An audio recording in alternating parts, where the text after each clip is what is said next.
प्रातः यस्मरामि खलु तत्सवेतुर्वरेण्यं रूपं विमण्डलमृच्छो अथ तनूरजुंषे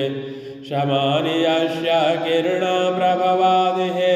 ब्रह्मारात्मकमलक्ष्यमचिन्त्य रूपम्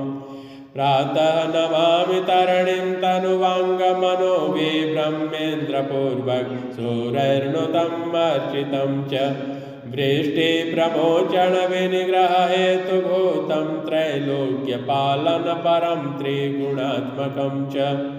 प्रातः भजामि सवितारमनन्तशक्तिं पापौघशत्रुभयरोगहरं परं च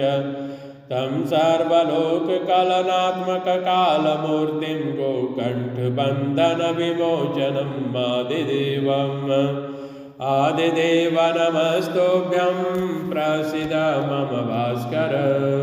दिवाकर नमस्तुभ्यं प्रभाकर नमोऽस्तु ते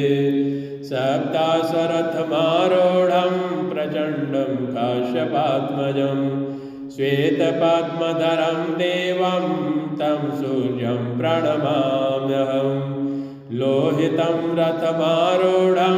सर्वलोकपितामहं महापापहरं देवं तं सूर्यं प्रणमाम्यहं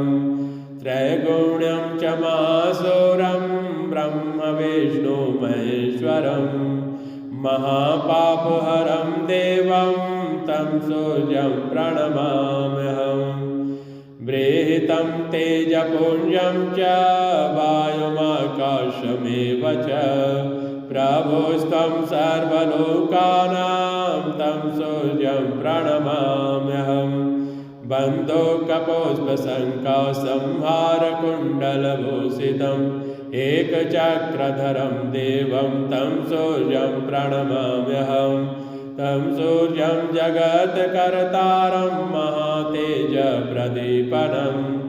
महापापहरं देवं तं सूर्यं प्रणमाम्यहं तं सूर्यं जगतां नाथं ज्ञानविज्ञानमोक्षदं महापापहरं देवं तं सूर्यं प्रणमाम्यहं तं सूर्यं प्रणमाम्यहम्।